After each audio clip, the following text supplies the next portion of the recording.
Bonjour à tous et à toutes. Aujourd'hui, dans cette nouvelle vidéo, nous allons voir le verbe de manière générale.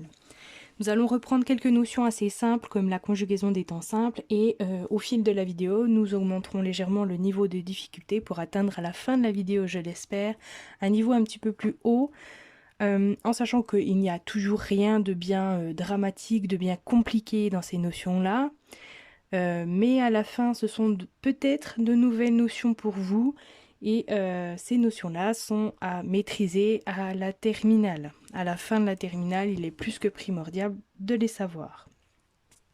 À chaque notion que nous allons voir, je vous proposerai un petit exercice afin d'appliquer les notions qu'on vient de voir. Si on passe en revue les notions à aborder, on va d'abord voir les temps simples et composés de l'indicatif, donc la conjugaison avec les terminaisons.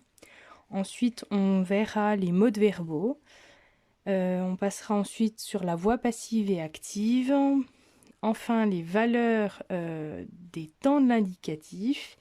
Pour terminer, la construction syntaxique. Commençons déjà par un petit rappel. Nous partirons. Partiront est décomposé en 3 parties de différentes couleurs. La première partie en vert est le radical du verbe, c'est là où le sens est mis. Ensuite, la partie en jaune, c'est la marque du temps. Dans notre cas, le ir, c'est la marque de l'infinitif. Et le temps de l'indicatif qui utilise l'infinitif, c'est le futur. Et enfin, la partie rose, c'est la marque de la personne. Dans notre cas, c'est la première personne du pluriel. À retenir qu'au présent, il n'est pas possible d'isoler la marque du temps. Premier exercice, vous avez une suite de verbes et je vous demande de décomposer ces verbes pour isoler le radical, la marque du temps et la marque de la personne, comme on vient de le faire avec des couleurs. Donc phrase A, nous reçûmes, il voudrait, je chantais, il avait fait, elles cherchèrent, il aura dit, nous finissions, vous serez venus.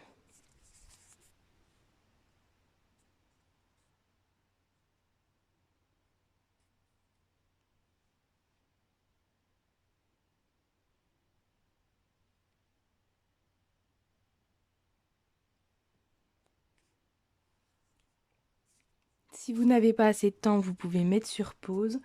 Je vous montre la correction. Donc en rouge, le radical, en vert, la marque du temps et en bleu, la marque de la personne. Donc pour la phrase 1, R-E, c'est dit le radical. Le U avec un chapeau, c'est la marque du temps. Et donc là, on a affaire au passé simple. Et M-E-S, c'est la marque de la personne. Et donc, le système est le même pour chaque phrase.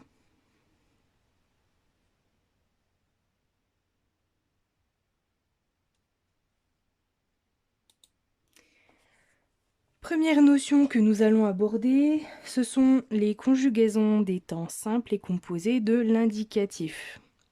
J'espère que cette notion-là sera uniquement de la révision pour vous et non pas de la découverte. Donc, les temps simples.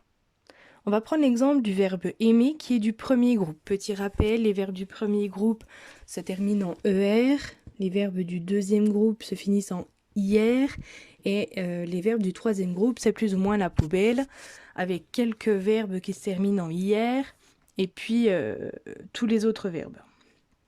Donc on va prendre l'exemple de aimer. La première colonne, c'est les pronoms personnels. La deuxième, c'est la conjugaison au présent, puis au futur, un imparfait et au passé simple. Je vous laisse regarder quelques instants le tableau et essayer d'en déduire la marque du temps pour chaque colonne pour les verbes du premier groupe.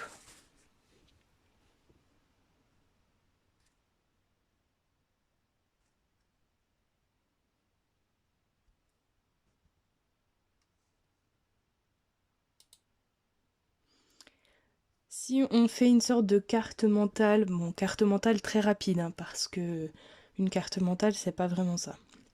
Donc les temps simples. Le présent, vous avez un tableau de conjugaison, à savoir que le premier groupe, c'est le radical plus avec E, ES, E, ONS, EZ, ENT. Que ce soit au présent, au futur, à l'imparfait ou au passé simple, le tu, donc deuxième personne du singulier, porte forcément un S. C'est obligatoire. Le deuxième groupe, toujours radical plus, IS, IS, IT, ISON, IC, IS. Exemple, je finis, tu finis, il finit, nous finissons, vous finissez, ils finissent. Le troisième groupe, c'est toujours le radical plus, et donc là on a 4 cas de figure. Soit SST, soit DSDSD, soit XXT, soit comme le premier groupe. En sachant que pour ce troisième groupe-là, seules les 3 premières personnes du singulier vont changer. Donc si on prend un exemple, prendre, ça serait la deuxième colonne du troisième groupe. Je prends, DS à la fin. Vouloir, c'est la troisième colonne du troisième groupe. Je veux, X à la fin. Donc, c'est en fonction de votre verbe, mais après, le présent, généralement, vous savez le conjuguer. Par exemple, je prends, vous réfléchissez 2 petites secondes, vous vous dites, bon, je ne dis pas je prenne, mais je prends, donc déjà le E, j'oublie. Le X, est-ce qu'à votre avis, ça semble correct de mettre un X après un N? Non. Et puis, je prends, à l'infinitif fait je prendre. Pas je prendre, prendre. À la fin, on a donc un DRE. D, donc vous voyez que la deuxième colonne commence par un D, bon certes il y a un S, mais il y a un D. Donc, en toute logique, vous devriez prendre la deuxième colonne. Ensuite, on va passer au futur. Donc là, que ce soit du premier, du deuxième ou du troisième groupe, on va plus prendre le radical, mais l'infinitif. Donc, c'est-à-dire quand le verbe n'est pas conjugué. Et pour les 3 groupes, c'est toujours les mêmes terminaisons, à savoir AI, AS, A, ONS, EZ, ONT.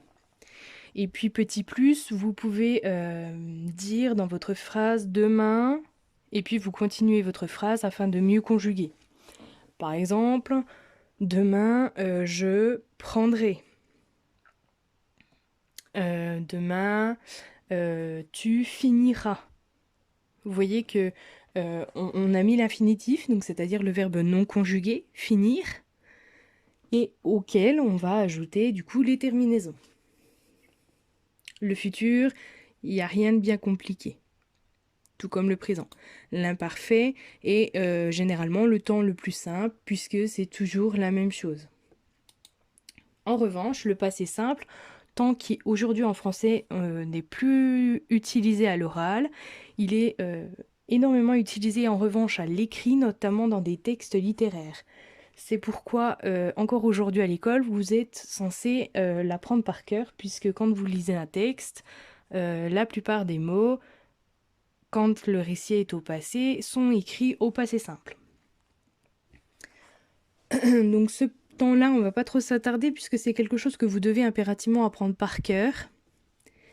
La particularité, ce sont les 3 personnes du pluriel, avec am, at, er, im, it, ir, im, it, ir et ut, ur. En sachant qu'on pourrait rajouter une troisième colonne dans le troisième groupe, puisque il y a aussi le 1. Je vins, tu vins, il vint, nous vîmes, vous vîntes, ils vinrent. Donc ce temps-là est à apprendre par cœur. Malheureusement, il n'y a pas beaucoup de moyens mémotechniques pour apprendre ces conjugaisons-là.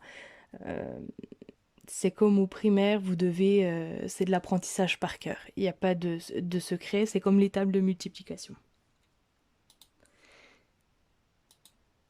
Ensuite, vous aurez un exercice, un entraînement. Vous avez 4 colonnes et je vous demande de conjuguer le verbe avoir, au présent, futur, imparfait et au passé simple. Donc je vous mets la correction.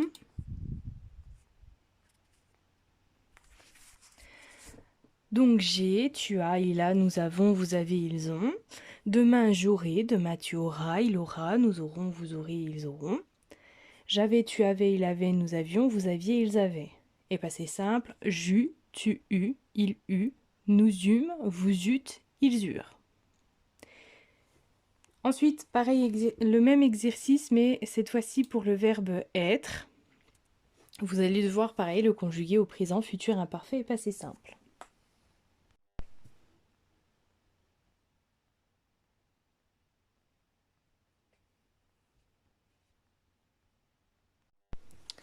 Je vous mets donc la correction. Je suis, tu es. Alors attention pour le tu es, il n'y a pas de T à la fin, il y a bien un S. Il est, nous sommes, vous êtes, ils sont. Je serai, tu seras, il sera, nous serons, vous serez, ils seront. J'étais, tu étais, il était, nous étions, vous étiez, ils étaient. Je fus, tu fus, il fut, nous fûmes, vous fûtes, ils furent. Pourquoi avoir et être sont importants à conjuguer et pourquoi je vous les ai fait conjuguer là tout de suite? Parce que pour les temps composés, ce sont les deux seuls verbes que vous avez besoin de connaître à la perfection sur les 4 temps simples. Je m'expliquerai plus tard. Pour le moment, vous avez un tableau qui apparaît avec 4 colonnes. Les 4 colonnes représentent donc les 4 temps, présent, futur, imparfait, passé simple. Mais contrairement à jusqu'à maintenant, vous avez à conjuguer un verbe par colonne. Par exemple, conduire sera au présent, acquérir au futur, suffire à l'imparfait et venir au passé simple. Je vous laisse le temps de le faire. Si vous voulez le faire, vous faites sur pause. Donc voici la correction. Je conduis, tu conduis, il conduit, nous conduisons, vous conduisez, ils conduisent. J'acquerrai, tu acquerras, il acquerra, nous acquerrons, vous acquerrez, ils acquerront. La petite difficulté sur acquérir, c'est le fait de ne pas oublier le C avant le Q. Et dans la conjugaison au futur, il faut impérativement doubler le R. Et vous voyez que là, il y a un piège, étant donné que ce n'est pas réellement un infinitif, puisque ce n'est pas acquérirait, mais acquerrait. On a contracté l'infinitif. Ensuite, suffire à l'imparfait, je suffisais, tu suffisais, il suffisait, etc. Et venir au passé simple, comme je vous le disais précédemment, c'est la troisième colonne qui manque dans notre tableau, puisque c'est le 1. Je vins, tu vins, il vint, nous vînmes, vous vîntes et ils vinrent. Donc les temps composés de l'indicatif. On a un exemple avec le verbe manger.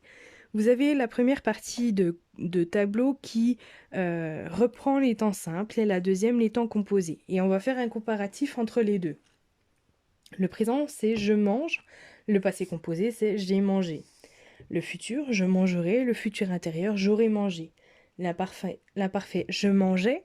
D'ailleurs, petite parenthèse, je mangeais, il faut mettre un E après le G, sinon ça fait je manguais.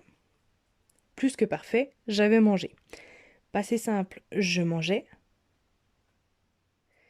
Passé antérieur, j'eus mangé.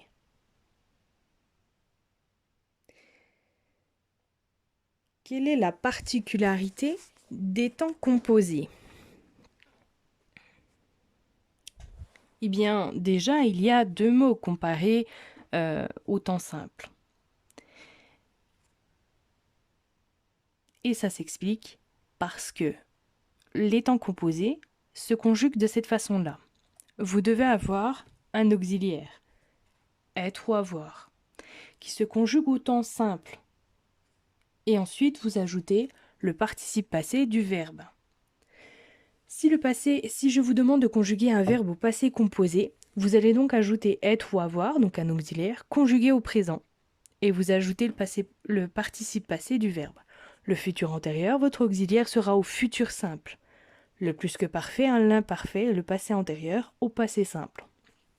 Il y a un petit moyen mnémotechnique pour retenir les temps simples qui correspondent. Déjà, le futur antérieur, forcément, c'est du futur. Le passé antérieur, passé, passé simple. Et puis, plus que parfait, parfait, imparfait. Il y a juste le passé composé, vous devez l'apprendre, c'est le présent. Une fois que vous savez ça, normalement, ça ira tout seul. C'est pour ça que je vous ai fait conjuguer précédemment le verbe avoir et le verbe être. Comme ça, vous les avez déjà. Donc, petit exercice, vous devez classer dans le tableau suivant les verbes qui correspondent soit au passé composé, au futur antérieur, au plus que parfait ou au passé antérieur. Je vous laisse faire pause si vous voulez faire l'exercice. Je passe à la correction dans quelques instants.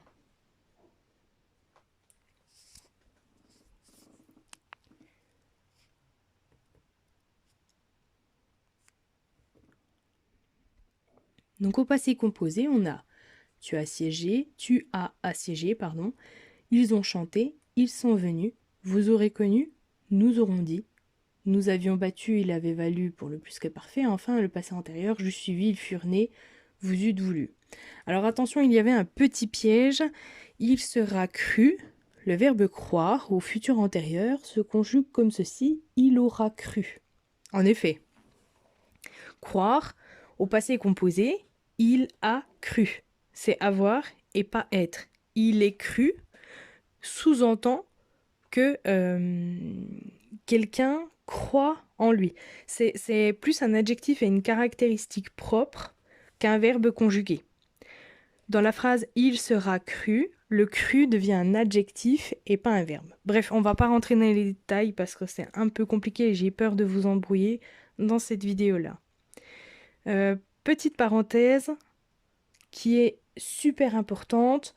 Vous aurez remarqué dans le tableau, en recopiant les verbes, que lorsqu'il y avait avoir, vous n'accordiez pas le participe passé du verbe. Par exemple, nous avions battu, il n'y a pas de s à battu, pourtant ils sont plusieurs. Par contre, quand il y a être, par exemple, ils furent nés, il y a bien un s, donc être on accorde, mais pas avoir. Alors attention, avoir, il y a une exception quand on accorde. Mais ce n'est pas l'objet de la vidéo, donc on reviendra dans une autre vidéo où vous irez chercher tout seul sur internet, ou vous le savez peut-être déjà. La deuxième notion que nous allons voir, ce sont les modes verbaux. Voici un tableau qui reprend les 7 modes verbaux. Donc, les 7 modes verbaux sont l'indicatif, le conditionnel, l'impératif, le subjonctif, l'infinitif, le participe et le gérondif. On va détailler ensemble.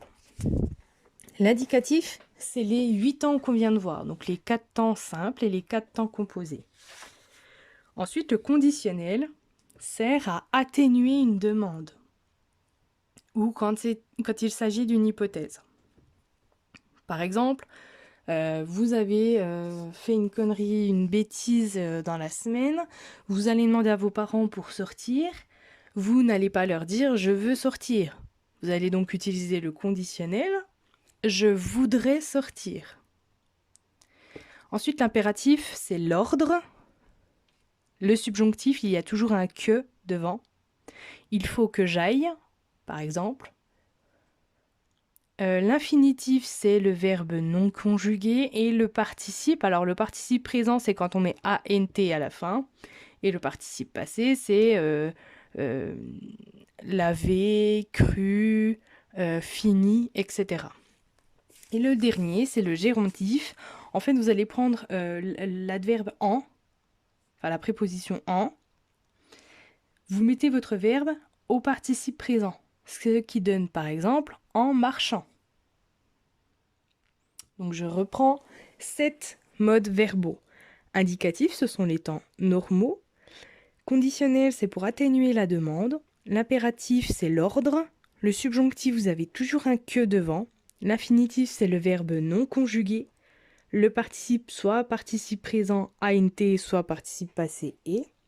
Le gérondif, qui est le en. verbe avec int à la fin, donc participe présent. Chaque mode verbaux a son temps de conjugaison. Donc l'indicatif, il y en a 8, le conditionnel, il y en a 2, l'impératif 2, le subjonctif, il y en a 4, infinitif 2, etc. Donc quand votre verbe dans un texte est, quand votre texte est écrit au passé et qu'on vous demande le temps de votre verbe, ne dites surtout pas qu'il est au passé, puisque par exemple à l'indicatif, il n'y a pas de passé.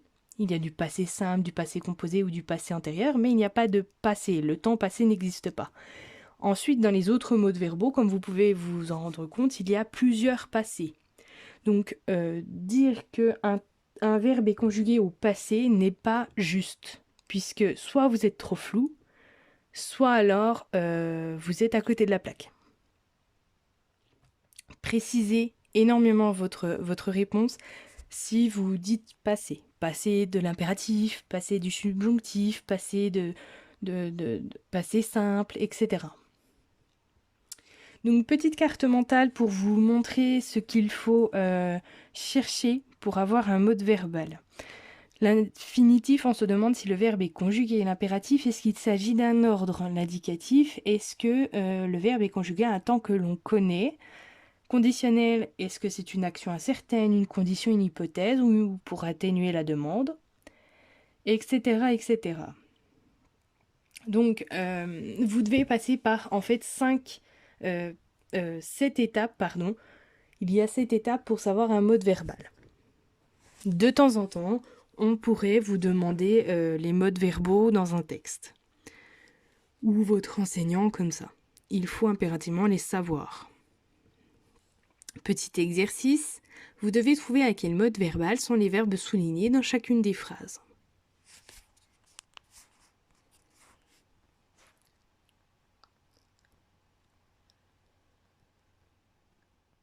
Je montre la correction, si vous n'avez pas fini, faites pause. Donc le premier, en chantant, est un gérondif puisque chantant se termine par int, donc participe présent, mais avant, il y a le en. Dans la deuxième phrase, manger, est à l'infinitif puisque le verbe n'est pas conjugué.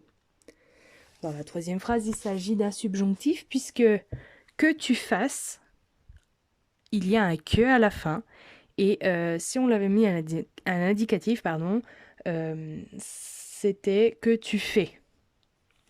Ensuite, reste tranquille est un impératif puisque reste est un ordre. Il n'y a pas de pronom personnel avant. Je vous saurai gré, c'est du conditionnel puisqu'on atténue notre demande et le conditionnel se repère de cette façon-là. Il se conjugue avec, comme le futur, avec l'infinitif, mais la terminaison est celle de l'imparfait. Donc ça veut dire qu'on prend le futur, de savoir, demain je saurai, et on ajoute les terminaisons de l'imparfait, donc c'est-à-dire AIS, AIS, etc.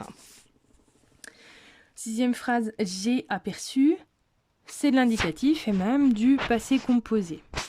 La septième, prendre, c'est de l'infinitif puisque le verbe n'est pas conjugué. Et donc là, dans la huitième, vous voyez, on a saurait sans S, donc c'est du futur.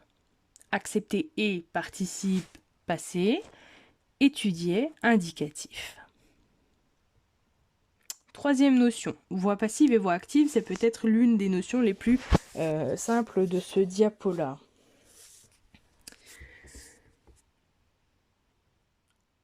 Voix active, le sujet fait l'action.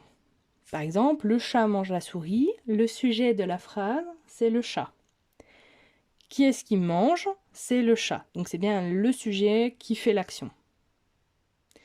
Dans la voix passive, le sujet, il ne fait pas l'action, mais il la subit ou il se laisse faire. Exemple, la souris est mangée par le chat.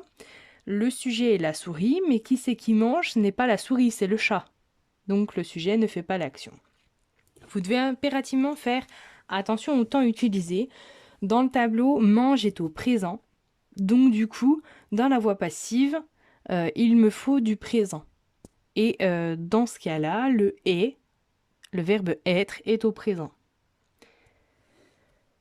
Généralement, pour passer de la voix active à la voix passive, il faut ajouter le verbe être. Faites bien attention au temps. Si j'ai du passé simple, il faut que je le retrouve de l'autre côté.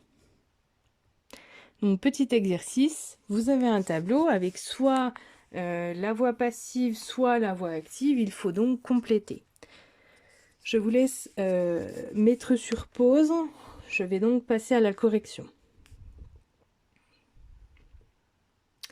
À la voix passive, la première phrase, fut mangé, fut est au passé simple.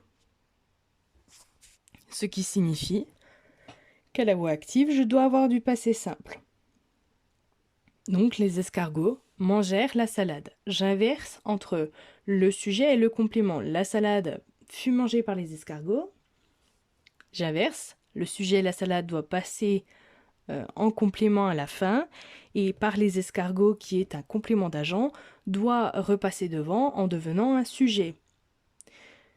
Ensuite, voix active, le feu a ravagé la grange, passé composé. Je dois donc garder du passé composé en n'oubliant pas d'ajouter le verbe être. J'échange mes compléments et mon sujet. La grange a été ravagée par le feu.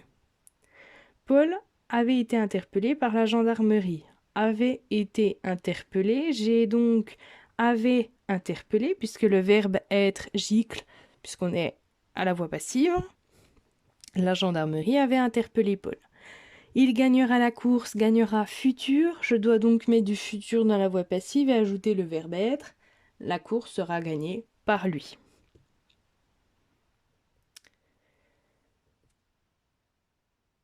Notion suivante, les valeurs des temps. Valeurs des temps qui sont impérativement à connaître. Malheureusement, comme la conjugaison, c'est du rabâchage et de l'apprentissage par cœur, dans beaucoup d'exercices, on peut vous demander les valeurs des temps, même si d'ailleurs cela n'est pas clairement exprimé dans la question. Donc au présent, vous avez le présent actuel. C'est une action qui s'accomplit au moment même où l'on parle. Le présent d'habitude, c'est quelque chose qui revient habituellement, qui exprime des faits qui reviennent régulièrement. Il va chaque matin à l'école, va est-tu présent, présent d'habitude, puisque chaque matin, chaque fois, il le fait. Ensuite, des vérités durables. Par exemple, la lune nous réfléchit les rayons du soleil, c'est quelque chose de scientifique, c'est une vérité durable. Par exemple, la Terre tourne autour du soleil, ce serait une vérité durable du coup. Les vérités générales, ce sont des proverbes, des maximes, des pensées morales. Ce temps est ce que l'on appelle un présent atemporel, c'est-à-dire que il pourrait être dit dans 1000 ans comme 1000 ans dans le passé, il n'y a pas de répercussion.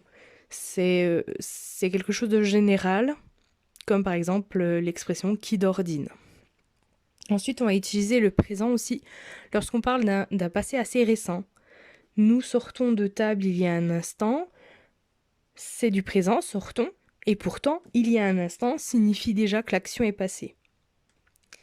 Le futur proche, c'est la même chose que le passé, récent, mais dans un avenir. Et enfin, le présent de narration, c'est pour décrire une action passée souvent très ancienne que l'on place dans le présent pour la rendre plus vivante. C'est le cas dans nombre d'œuvres littéraires au passé.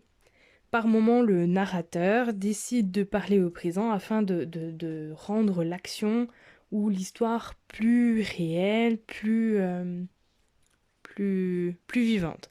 Alors faites attention, dans des œuvres littéraires, de temps en temps, il y a du présent. Ce n'est pas forcément du présent de narration. Il se peut que ce soit aussi une intervention du narrateur pour exprimer un jugement, auquel cas il fait référence à son moment à lui, au moment où il raconte les faits. Ensuite, on a l'imparfait. L'imparfait est pour décrire une action passée, donc dans le passé, une action qui dure mais qui n'est pas achevée. Donc c'est-à-dire que dans le passé, il y a une action qui était très longue et qui, au moment de la raconter, n'est pas achevée, par exemple. Ensuite, c'est un temps de description, ça veut dire que dans une œuvre littéraire, lorsqu'on va décrire, on va utiliser principalement l'imparfait. Comme le présent, il y a une valeur pour l'habitude, les faits habituels. L'imparfait peut également exprimer une hypothèse dans le cas où on va utiliser un si plus un verbe à l'imparfait. Et ensuite, dans la deuxième proposition, il y aura donc du conditionnel. Exemple, si j'étudiais, donc si plus imparfait, je réussirais, conditionnel.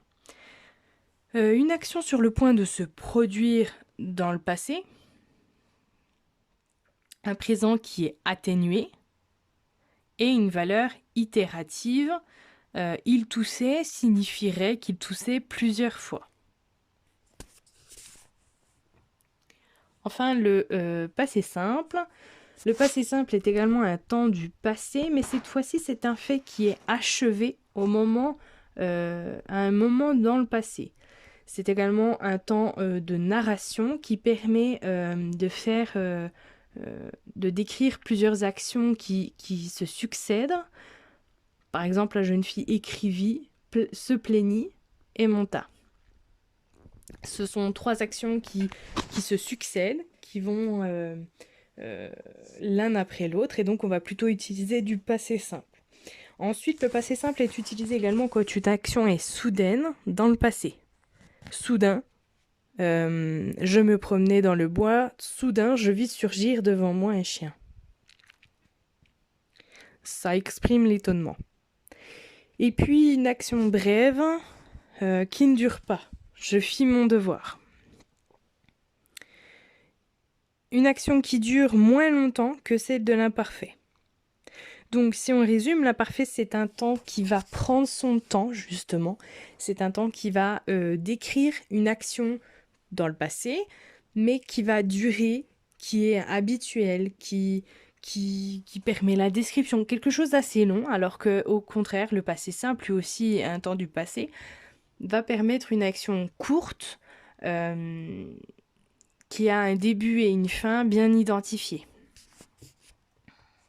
Le futur, donc évidemment c'est pour une action dans l'avenir, au moment où l'on parle. Ce temps-là prend également la valeur du présent pour atténuer le ton de certains propos aux marques de politesse, un petit peu comme le conditionnel. Le futur a une valeur d'impératif pour atténuer un ordre. C'est également une vérité générale. Si on utilise le verbe aller au présent plus l'infinitif, cela donne un futur, je vais essayer. Et puis devant le si de condition, si on a si plus un verbe au présent, cela donnera donc du futur. Si tu étudies, tu iras au cinéma. Donc ce n'est pas bien compliqué à comprendre. Le seul point difficile serait de tout retenir par cœur. Et on a également les temps composés, mais les temps composés c'est beaucoup plus simple puisque ça exprime un moment avant avant le temps au temps simple, avant le verbe au temps simple. Par exemple, le passé composé, c'est ce que l'on appelle un moment antérieur au présent, puisque parfait c'est avant, antérieur à l'imparfait. Donc le passé composé, c'est un fait qui se produit avant un autre exprimé au présent, ce que je viens de vous dire, ce que l'on appelle l'antériorité, et les mêmes actions qu'un passé simple dans un langage oral ou plus courant.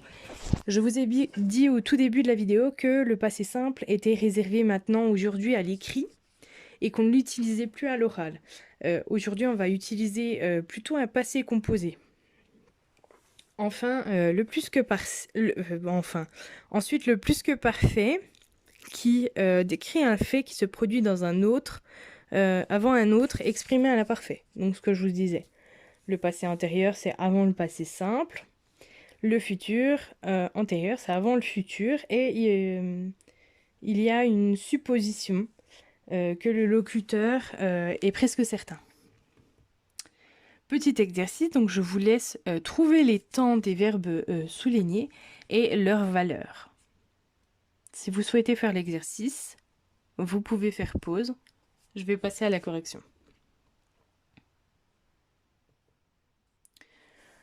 Longer est un temps de l'imparfait.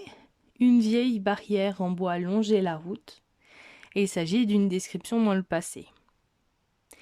Ils jouaient dans la cour, elle se précipite sur eux. Précipite, c'est du présent, et c'est un présent de narration, donc il rend plus vivant l'action.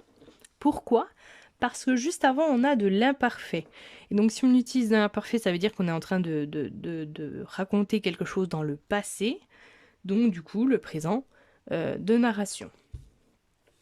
Il n'est pas encore arrivé, il aura été pris dans des embouteillages, c'est un futur antérieur. Et il aura été pris, c'est une supposition quasi certaine. Parce que si on voulait dire quelque chose dans le futur, il aurait fallu utiliser le futur simple et pas le futur antérieur. Ensuite, pour demain, vous ferez l'ensemble des exercices de la fiche. C'est un futur qui a une valeur d'ordre. On imagine qu'il s'agit d'un enseignant donnant l'ordre atténué à ses élèves de faire un devoir. Il ignorait que le son se propage plus vite dans l'eau que dans l'air. C'est un présent. Mais cette fois-ci, ce n'est pas un présent de narration parce que il y a de l'imparfait également, mais ce n'est pas pour rendre plus vivant l'action. Le son se propage plus vite dans l'eau que dans l'air, c'est quelque chose de scientifique, et donc ça devient une vérité générale. Quand sa mère l'eut bordé, il attrapa sa peluche pour lui mordre le museau. Passé antérieur, qui décrit une action antérieure à l'action au passé simple dans la phrase qui est attrapa. C'est-à-dire qu'avant d'attraper sa peluche, sa mère l'a bordé. Et enfin, dernière notion qui peut-être est la plus compliquée de ce diapo, c'est la construction syntaxique. Donc en fait, ce sont juste des définitions à apprendre. Un verbe intransitif, c'est un verbe qui ne permet pas d'avoir un complément d'objet après. Je m'explique avec un exemple. Et la cour, à court est intransitif parce qu'après et la cour, on ne peut pas mettre ni un COD ni un COI. Si je prends un exemple de COI, par exemple à Pierre, elle la cour à Pierre, ça ne marche pas. Si je prends un exemple de COD, des fleurs, et la cour des fleurs, ça ne fonctionne pas. Et vous pouvez essayer de chercher un COD ou un COI derrière ce verbe-là, ça ne marchera pas. C'est donc un verbe intransitif. A contrario, un verbe transitif, c'est un verbe qui autorise la présence de un ou plusieurs compléments d'objet après son verbe. Il tend n'est pas possible. Il faut obligatoirement un complément. Et donc dans ce cas-là, il devient transitif. Il tend un stylo à son voisin. Il y a donc deux compléments, un complément d'objet direct, un complément d'objet indirect. Et ils sont presque obligatoires. Ensuite, un verbe attributif, c'est un verbe qui demande un attribut du sujet ou un attribut du COD. Par exemple, il semble heureux. Donc pour rappel, un attribut du sujet, c'est un adjectif qui vient après un verbe d'état qui qualifie le sujet. Il semble heureux. Heureux est un adjectif qui qualifie le il. Il vient après le verbe sembler. C'est donc un attribut du sujet. Et donc dans ce cas-là, s'il y a attribut du sujet, il y a verbe attributif. Attributif, attribut. Et donc pareil pour l'attribut du COD. Verbe pronominal, c'est un pronom personnel de la même personne que le sujet avant le verbe. Il se dispute. Il dispute, ça n'a pas de sens. Il se dispute, ce pronom personnel. Un même verbe dans plusieurs phrases, un même verbe pourrait avoir plusieurs constructions syntaxiques différentes. Si c'est le cas, la signification du verbe change. Je vous ai mis des exemples. Cette pièce de bois joue. Joue ne permet pas un complément d'objet, donc il est intransitif. Mais dans ce cas-là, il a pour signification bouger. Il joue sa réputation est un COD, donc il devient transitif. Mais si on met un complément dans cette phrase-là, il joue sa réputation, ça a pour signification risqué. Et il joue 1000 € sur ce cheval et a pour signification parier. Donc vous voyez que dans ces 3 phrases-là, 3 constructions syntaxiques différentes, 3 significations. Je vous propose un petit exercice dans lequel vous devez souligner en rouge les verbes à construction intransitive, en vert transitive, en bleu attributive, en noir pronominal. Je vous laisse le faire, vous pouvez mettre sur pause si vous souhaitez le faire. On passe donc à la correction.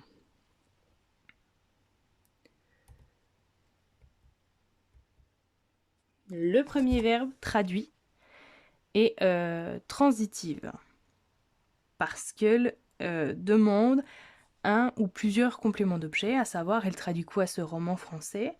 Roman français est un complément d'objet direct, ce verbe-là est donc transitif. Il a éveillé jusqu'à 2 h du matin. Et rouge parce que c'est un verbe intransitif. Il a veillé des fleurs, il a veillé à Pierre, ça ne marche pas, un complément d'objet ne fonctionne pas. Or, vous voyez que dans cette phrase-là, il y a un complément circonstanciel de temps, mais que les compléments circonstanciels n'ont rien à voir avec la construction syntaxique. Là, on parle bien de complément d'objet, que ce soit direct ou indirect. La C reste est en bleu, donc ça veut dire attributif. Ça signifie qu'il doit y avoir un attribut du sujet. Il reste positif. Positif est un adjectif qualifiant le sujet il. Ça devient donc un attribut du sujet. Dans la D, nous nous congratulons, est en noir parce qu'on a 2 fois le nous. L'un est un pronom personnel, sujet, et l'autre est un pronom personnel permettant au verbe d'être pronominal. Dans la phrase numéro E, il est rentré étant bleu parce que ivre est un adjectif qualifiant le sujet il devient un attribut du sujet. Donc le verbe rentrer est attributif. Dans l'avant-dernière phrase, le cheval galope dans la plaine. Galope est en rouge parce qu'on ne peut ni mettre de complément d'objet direct, ni de COI. Il est donc intransitif. Et enfin, dans la dernière phrase, a veillé est transitif parce qu'on a juste derrière un COD. A veillé qui son enfant, COD. Donc du coup, c'est un verbe transitif. J'espère que cette vidéo vous aura été utile, du moins. Si des notions ne sont pas claires, essayez de revoir la vidéo et n'hésitez pas à poster un commentaire si vous avez vraiment des difficultés. J'espère avoir été assez claire et que ça aura au moins le mérite de vous avoir aidé sur certains points. D'autres vidéos sont en cours. Je ne sais pas quand est-ce qu'elles pourront sortir. J'essaye d'alimenter la chaîne comme je peux. Mais sachez que d'autres vidéos sur d'autres sujets seront disponibles. Et si jamais dans les commentaires il y a beaucoup de personnes qui ne comprennent pas certaines notions, je ferai des vidéos spécialisées sur certaines notions. Je vous remercie et puis n'hésitez pas à regarder une nouvelle fois la vidéo si ce n'est pas clair.